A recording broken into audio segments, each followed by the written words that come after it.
एक बहुत बड़ा नाम है इमाम अबू मालिक का। ये इतने बड़े शख्स हैं कि हारून रशीद ने इन्हें काजी उल कुज़ा बनाया था, चीफ जस्टिस बनाया। हजरत इमाम मालिक कहते हैं मैं गरीब का बेटा था और मेरी 6-7 बहनें, मैं अकेला भाई था। आप फरमाते मेरे अब्बा जी फौत हो गए। मेरी अम्मी पकड़ के मुझे एक धोबी की दुकान पे ले गई, कहने लगी इसे कपड़े धोने का तरीका बता दे, सलीका समझा दे, ये भी एक छोटी सी लॉन्ड्री की दुकान खोल लेगा, मेरी बेटियों का पेट पालेगा। धोबी कहने लगा ठीक है, मैं 2-3 दिरहम भी दूंगा महीने के, और जब काम सीख जाएगा तो तनख्वाह बढ़ जाएगी। इमाम अबू मालिक रहमतुल्लाह अलैह फरमाते हैं मैं बहनों के लिए रोजी कमाने निकला, मैं बेवा माँ के सर पे बोझ उतारने के लिए निकला, मैं गुर्बत के आलम में निकला। रस्ते में इमाम आजम का मदरसा था। फरमाते मैं वहां चमकते चेहरे देखता, लेकिन अपनी गुर्बत को देख के मैं आगे बढ़ जाता, परेशान होता कि मैं कैसे इल्म हासिल करूंगा। आप फरमाते इमाम साहब मुझे अक्सर देखते। एक दिन इमाम आजम बाहर निकले, मुझे खड़े हुए देखा तो करीब बुलाया, सीने से लगाया, माथा चूमा, क्या नाम है? मैंने कहा अबू मालिक मेरा नाम है। कहा तुम्हें पढ़ने का शौक है? कहा बड़ा शौक है। कहने लगे चल आजा पढ़ा कर, आजा मदरसे में पढ़ा कर। कहते मैं सारा दिन वहां पढ़ता, घर से काम करने आता, सारा दिन इमाम आजम के पास पढ़ता रहता। महीना आया तो मेरी अम्मा कहने लगी तनख्वाह लाओ। मैंने कहा अम्मी जी तनख्वाह तो वो देगा जो ड्यूटी पे जाता हो, मैं तो पढ़ने जाता हूँ।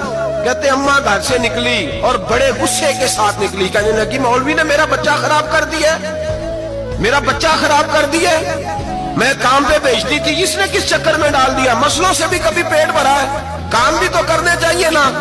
कहते इमाम आजम के सामने खड़ी हुई। इमाम साहब बड़े अमीर कबीर आदमी, अरबों खरबों पति, और फिर इतने बड़े आलिम फकीर, सारा बगदाद, सारा कूफा, सारा मिस्र सलूट करता है। बीबी आई और तेज जुमले, औरतों का तरीका होता है। कहने लगी मौलवी तेरी सफेद दाढ़ी, तेरा इतना नाम, तुझे ख्याल ही नहीं आया? मैं बेवा औरत हूं, तूने मेरा बच्चा खराब कर डाला, मेरी यतीम बच्चियां रोटी कहां से खाएंगी, मसलों से भी कभी पेट भरा है। कहती इतने सख्त जुमले कहे, पर कुर्बान जाओ इमाम आजम सुनते रहे और मुस्कुराते रहे। कहने लगे मेरी गलती है, मेरी गलती है, मेरी गलती है, बीबी भूल गया था, गलती हो गई। बीबी कहती रही, इमाम साहब सुनते रहे। जब गुस्सा उतर गया तो कहने लगे अम्मा तेरा गुस्सा उतर गया है? उतर गया है। कहने लगे तेरा बेटा बड़ा नेक है, तेरा बेटा बड़ा लायक है, तू इसे पढ़ने दे। कहने लगे चुप कर बे मौलवी, ये पढ़ेगा तो मैं रोटी कहां से खाऊंगी। इमाम साहब कहने लगे मुझे बताएगी तेरे घर का खर्चा कितना है? उसने एक लफ्ज तो है 3 दिनार का, एक रवायत ऐसी भी लिखी है बुजुर्गों ने, कहने लगी 40 दिरहम है। और अम्मा कहती मैंने जानबूझ के ज्यादा बताए, हालांकि मैं कनाक का खर्चा करती थी, लेकिन जब खुला डुला करे तो वो वाला खर्चा बताया। मैंने कहा 40 दिरहम खर्चा है, तू देगा?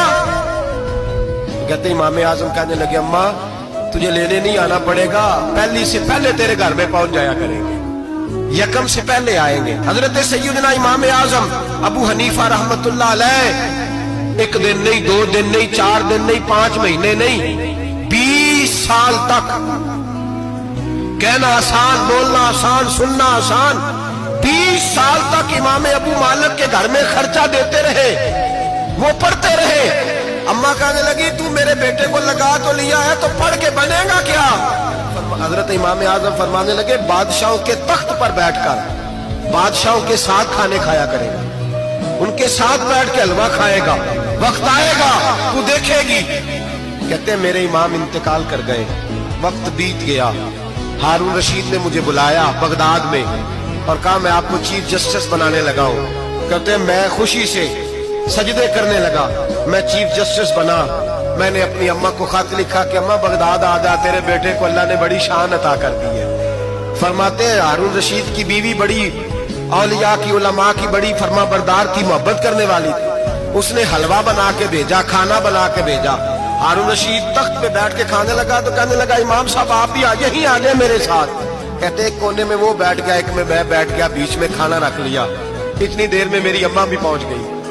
2 लुकमे खाए थे कि अम्मा आ गई। जब अम्मा ने मुझे तख्त पे बैठे देखा, एक यतीम, एक लवारस, एक बिन बाप का बच्चा, वो कल तक जो बहनों के लिए 4 दिनार नहीं ला सकता था, तख्त पे बैठ के जब रोटी खाते देखा तो अम्मा तड़प गई, रोई, चीखें मारी। मैंने कहा अम्मा क्या हुआ? کہنے لگی بیٹا مجھے تیرا استاد یاد آ گیا ہے، اس نے کئی سال پہلے کہا تھا اسے دین کا علم پڑھنے دے، اسے فقیہ بننے دے، یہ بہت آگے جائے گا۔ دیکھ آج اللہ نے تجھے کتنی شان عطا کی ہے۔ کہا بیٹا یہ کمال تیرا نہیں، یہ امام اعظم ابو حنیفہ کا کمال ہے۔